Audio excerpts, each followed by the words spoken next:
In conversation with Jack Challoner, always frustrated by lack of clarity in books he read as a child, Jack long felt the need to make the amazing thing that science and technology have achieved accessible to a wide audience. After studying physics in London, he trained as a science and math teacher, then worked at London Science Museum in the education department and in their flagship interactive gallery, Launchpad. Jack left the museum in 1991 to write science and technology books and to write and perform science show in museums, libraries, and schools. He's been doing all that ever since, with nearly 60 books to his name. He also works as a consultant on other people's science book and sometimes in television, helping to develop new ideas or work up existing ones. He has won the Royal Society's Young People's Book Prize and has been shortlisted for several prestigious awards, including the American Association for the Advancement of Science Excellence in Science Book Prize, the Royal Society of Biologists Book Award, and the Codley Prize. He is also a musician and singer, writing, producing, and performing music. He lives in Bristol, England. And in today's episode of Auto Interview, it's my utmost pleasure, joy, and excitement to have on the show today Jack Challoner.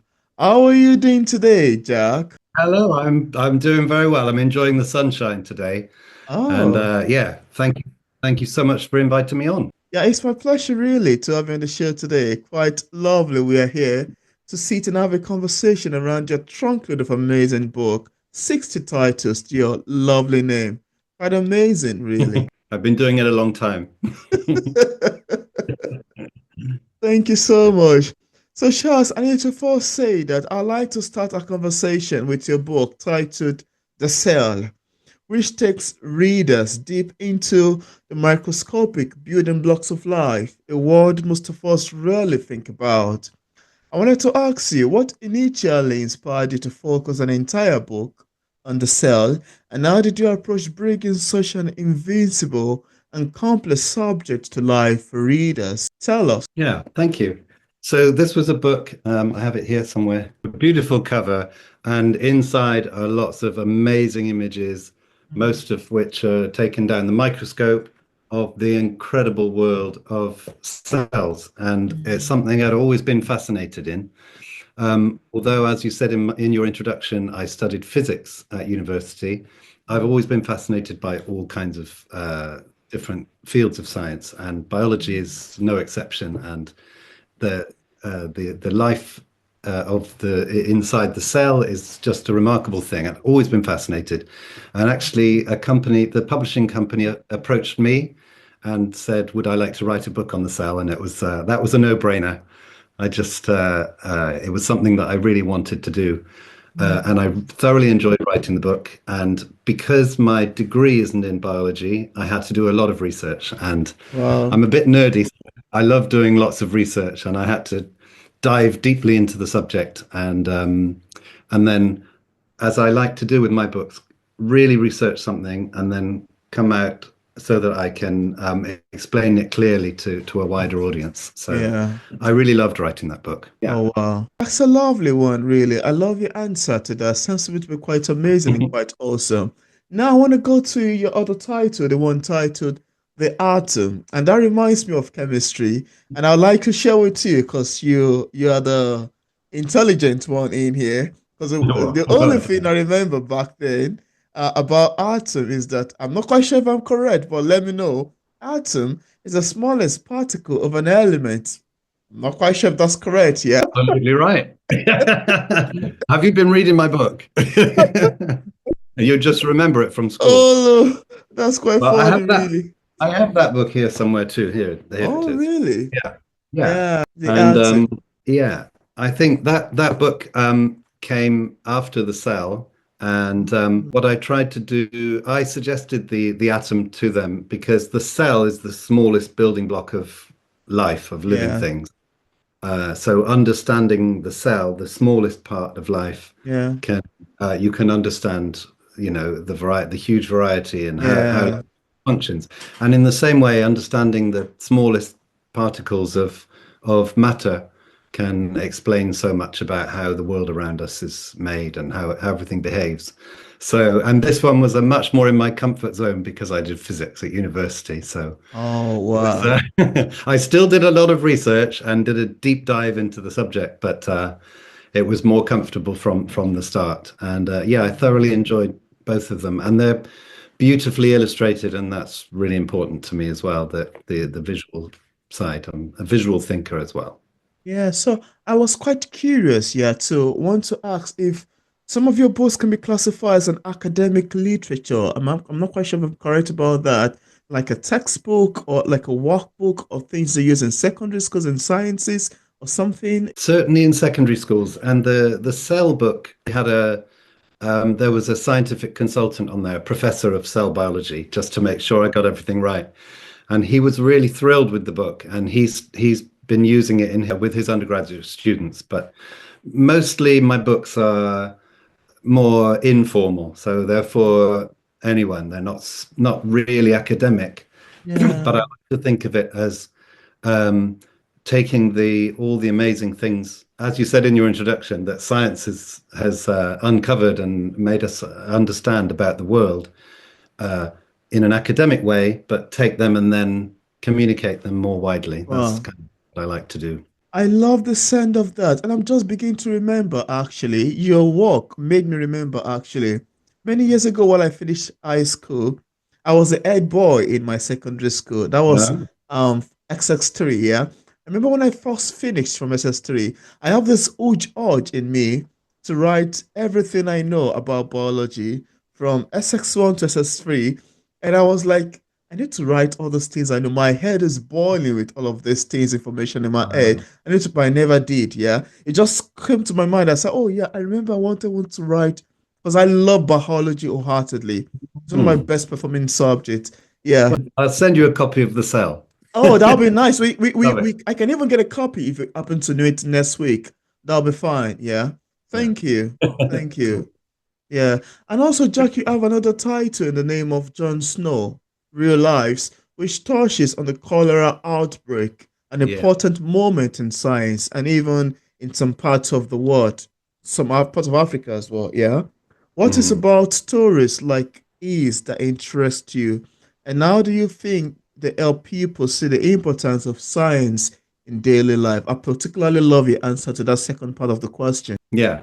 Yeah. So this was written for, I suppose, primary school Mm. age children, and it's written as it's a biography, but it's explaining the science as well. So this one was a lovely opportunity to write Oh, basically a novel telling the true story of Jon Snow, this guy who discovered the cause of cholera, which killed hundreds of thousands of people in the 18th, 19th centuries. And through his research and then understanding and proof of what he believed, yeah. what he hypothesized and then worked out was the cause of cholera, Mm, he managed through public health and clean water and that sort of thing to save literally hundreds of thousands, millions of lives. There are mm, still some parts of the world where cholera is a problem, but mm, it's understood and it can be avoided quite easily now. And it's just because of him, because before mm. that, people believed that cholera was caused by bad air, smelly air. Yeah.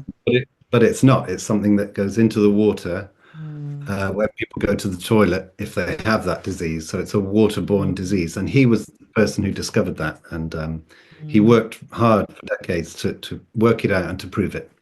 But the other thing I loved about that, because it was written like a novel, Yeah. I think that book helped me to realize how much I love storytelling. And I think Mm, science as much about story as anything else is, because it's a mm, human endeavor, and we humans are storytellers and story lovers.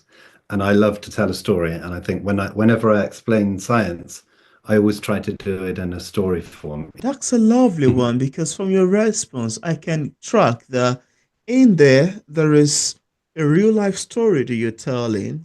There is a combination of science in it, there is memoir in it, there is the advantages of science that offers to the world in it. Yeah. There is a solution to the problem that nearly killed lots of people. Yeah, so it's a beautiful one. And I think that's even enough. It's an inspiration for you to want to write a memoir about Jon Snow and see, what impact is played in the world of Yeah. science and in the world in general.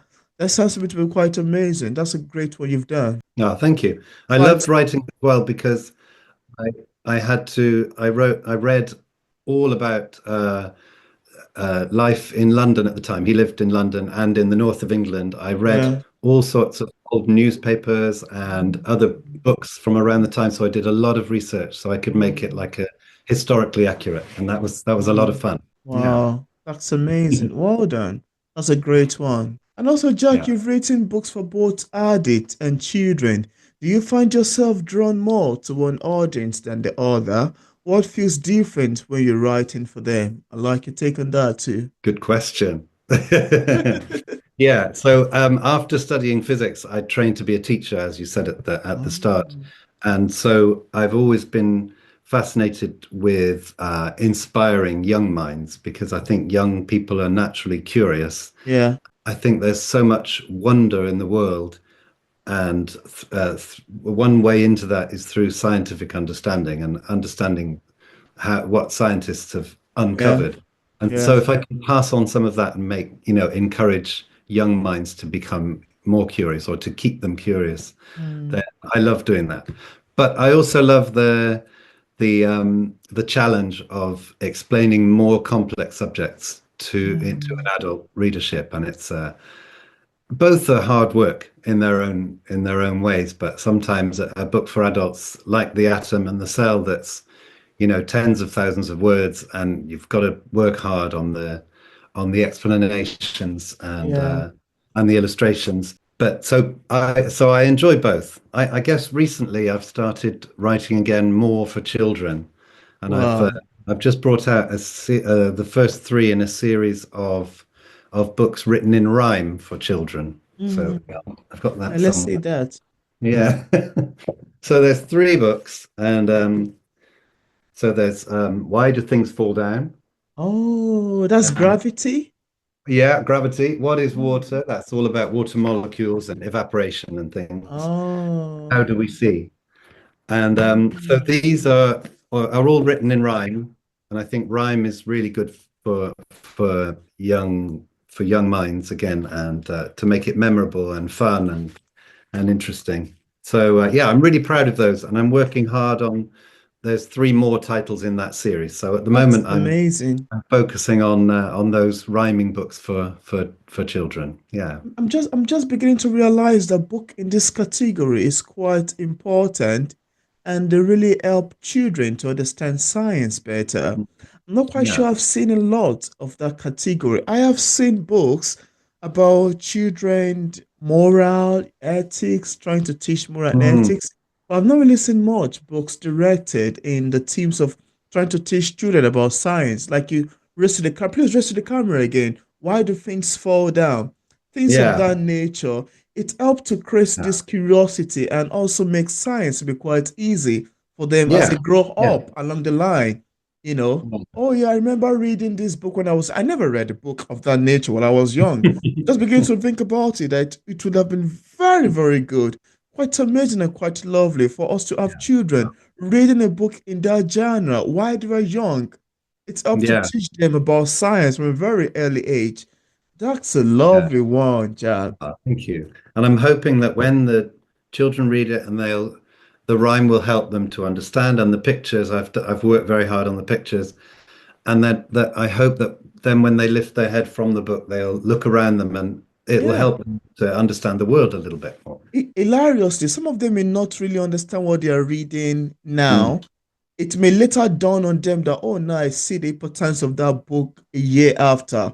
Oh, I Yeah. remember reading a book that talked about this. When they are being reminded, maybe in classes in time to come, and like, oh, yeah, I remember reading a book of that nature when I was Yeah. young. Yeah. I never knew what poetry is at some point Mm. until later on. I remember, oh, I remember reading poem when I was in GSS1. Oh, so this is what I end up writing? That's lovely. I never knew. Well, the Yeah. introduction to poetry was many, many years ago. I remember I read Wole Soyinka's Jerry Metamorphosis. That's the only play I've read. And I was like, Mhm. oh, I had no idea what I was doing back then. But later, it took me years later to Yeah. understand the importance of what I've just read. It's a beautiful one, really. Yeah. And I think things that you experience when you're younger, some of them stick with you, like you Stays say. with you. Yeah, Yeah, it years stays later. along, man. Yeah. Yeah. It's Yeah. just like it creates this visual image that sticks there until later something triggers it in the future. Be like, oh yeah, I remember that. I remember Yeah. that. Yeah. And That's as I say, lovely. I think the rhyme element will help. Yeah, it will. I think it makes it more accessible to more people. Yeah, so I'm Mm. really proud of those. And as I say, there's three more to come. Oh wow, that's amazing. You're doing a lot, really. I love that. Yeah, I mean, it's just now I'm beginning to sit down and realize the importance of book in that category. It's a Yeah, lovely one. yeah. Even if it's a book about some science words that may be hard for children to pronounce and is now breaking down into pieces. Say for instance, photosynthency, and you have four to sin te six. Of that it could Yeah, be fun to them, they can be playing with it, but later on they get to understand much later. Oh yeah, I remember saying that when I was young. yeah. Well, funny you should say that because the next book in that series is called How Do Plants Grow? So that You should be see out in a that? couple of months. That's a lovely one, Jack. I love the sound of it. Yeah. And now your book is so visually rich. I wanted to ask you, how do you see the role of images when it comes to helping readers connect with and understand science? I love you taking that too. Yeah, well, for me, it's really, really important because although I love writing and I love words and shaping the words and moving them around and editing and everything, and I love putting words together, but with an image next to them, it can really help, especially with Yeah. science, I think. Yeah. And in the past few years, I've started doing a lot of my own illustrations and diagrams and Mm. even some photos for the books and things. So, and a couple of years ago, funny you should ask this, if I can find this book over here, I did a book called Seeing Saying Science, science. and Wow. it's about the importance of images in Oh, science. look at So that. that's filled with the most beautiful images. Oh, Um, wow. that each one tells a story and about how important yeah in pictures are in for scientists but also for explaining science. So I'm also a very visual thinker, so Oh, yeah, because uh, I can see some lovely work while you're flipping to the yeah, pages. Quite it is, beautiful. Look at yeah, it's that. so beautiful. Oh, I love that. Oh, look at that. Yeah, so that's the surface of the sun, by the way. Oh, Anyway, so yes, that's that's a book beautiful. filled with the most beautiful images.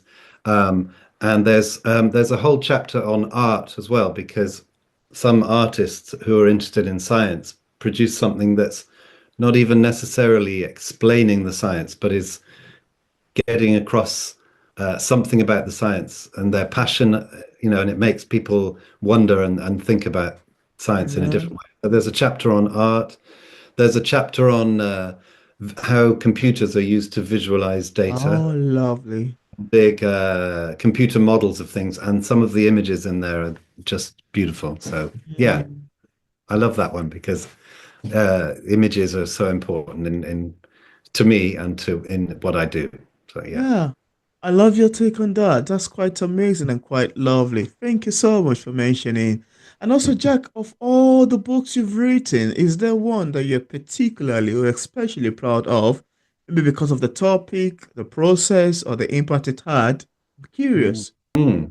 Well, it's funny you've used the word curious because probably the book that I'm most proud of Yeah. is this one. It's called The Diary of Curious Cuthbert. Oh, really? And it's 10,000 words of rhyme Oh. with illustrations as well by wonderful Kate Mayfield. And yeah, it's all written in rhyme. It's a story, but it explains important scientific things as well. So it took me, I don't know how many years, little bit by little bit, and I'm really proud of that one. And yeah, again, I love to rhyme. I love the words. I love Mm. the pictures in there. and I love the story that it tells and the different topics. In fact, there's one chapter in there Mm. about the cholera thing, the book that I'd written about cholera and John Snow that you mentioned earlier. Yeah, One of the chapters in here, featuring Curious Cuthbert, is kind of tells that story in a yeah. different way, as if Cuthbert himself is discovering it. And but Wow. yeah. That's a lovely one. I love the fact that you had to make that of the selection. I thought it may be a hard one to produce or to have to make one out of a bunch of 60, Yeah. you know. There's some others I could mention. Please, let's see another you love to mention. So I guess there's this series of books called Maker Lab, which was in it was called that in America and called something else over here, Home Lab, I think it was called. And that one sold really, really well. Wow. Unfortunately, I wasn't on a royalty. But it Oh, sold really, really well and really well in America. So the company, it was Dorling Kindersley, DK. They sent me to America 3 times to go around schools and oh, wow. bookshops to do some talks and demonstrate the some of the science in there. But that's a really lovely series of it's Wow. experiments to try at home, this sort of thing. But yeah, that was good, and I think there's 4 or 5 in the series. So Oh, that was a lot of work. But again, going back to when I trained to be a teacher, I think practical things, hands-on demonstrations of science are really important. So those books are filled with exciting demonstrations and experiments you can do at home. So wow. I'm proud of that too. Yeah. That's a great one as well. I love your take. That's a lovely one. That's really a lovely one. Thank you. Thank you. And I wanted to ask you, what is publishing like for a published author like yourself? What's the journey like? Do you have any challenges whatsoever? Or, anything you like to say about being a published author? Mm. Maybe? Yeah, I guess I've been doing it now for 34 years. Wow. So it's a long time. And at the beginning, I think I fell into it. I was always interested in writing and reading. I always loved books, Mm, but I hadn't really planned to become a writer.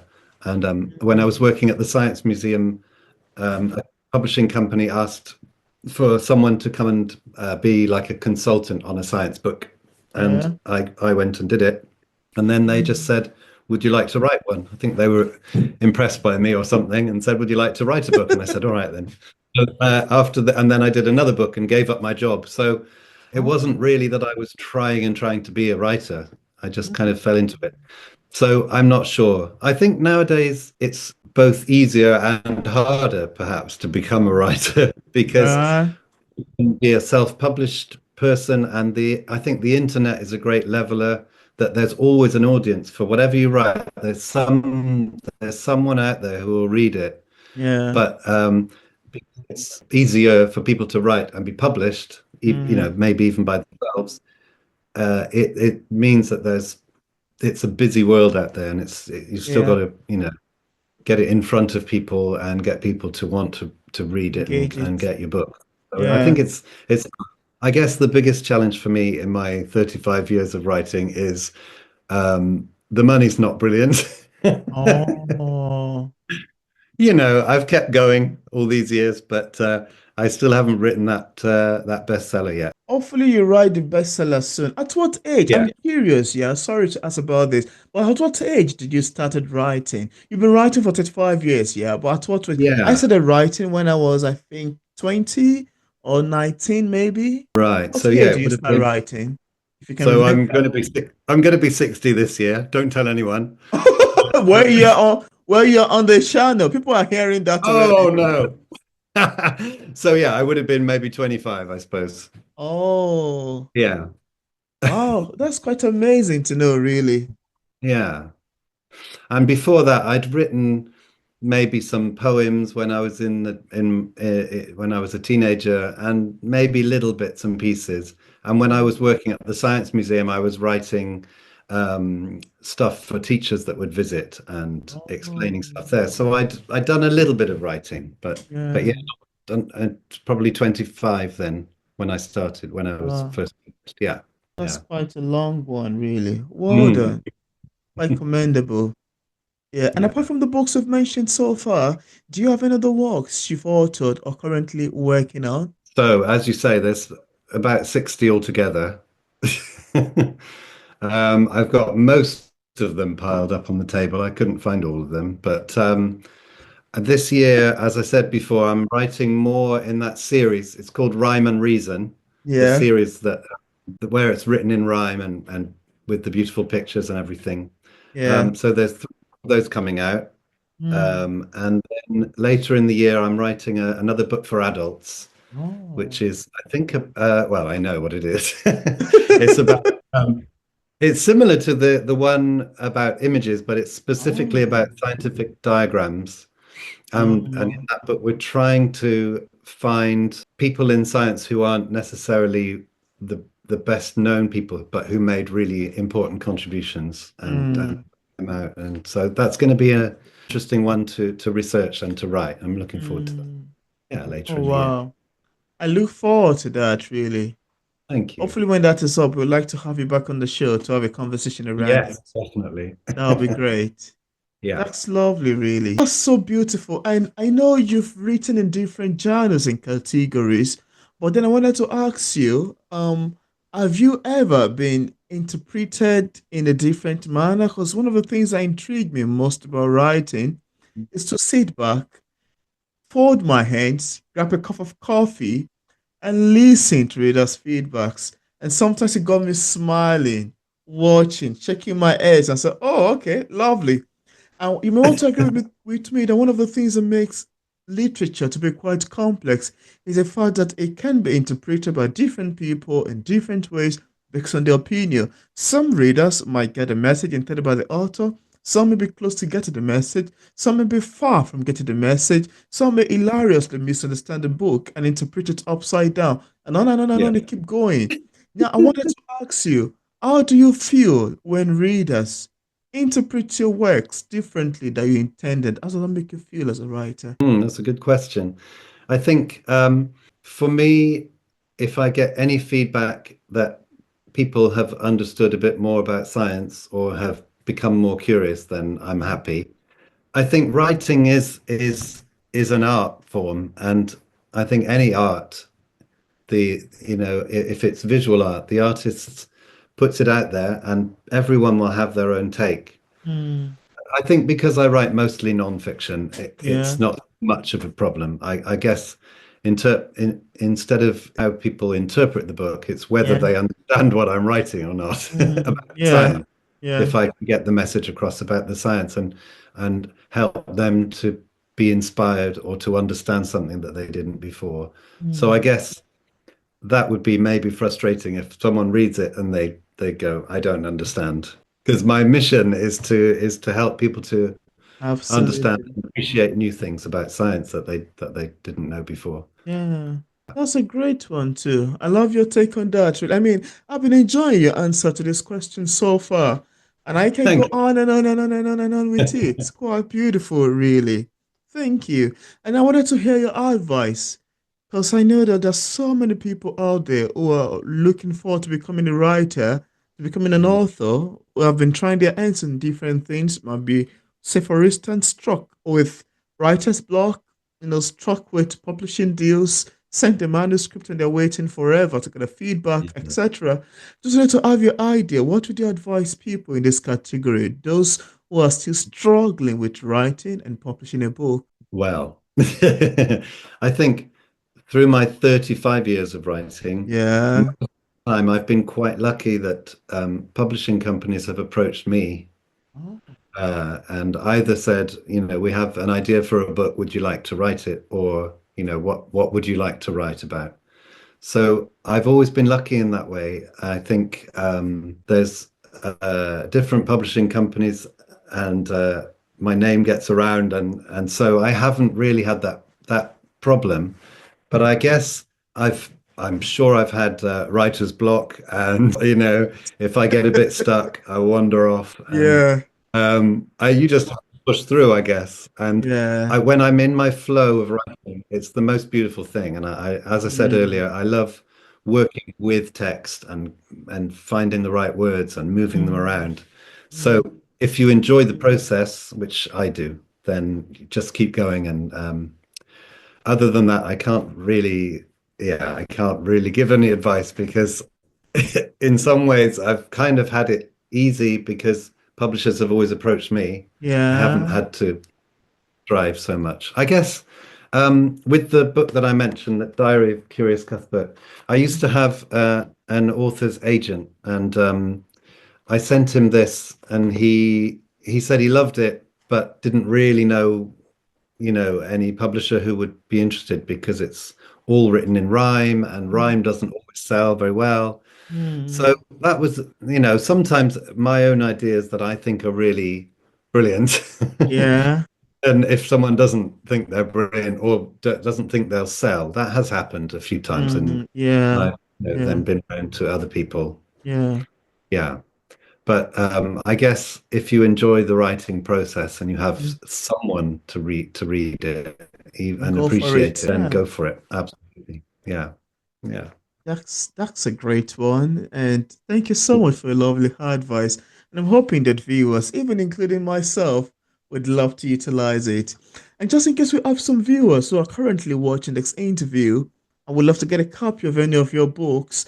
On what platform are they available on for purchase? So most of them are on, most of them are in all bookshops and online on Amazon or the other online bookshops.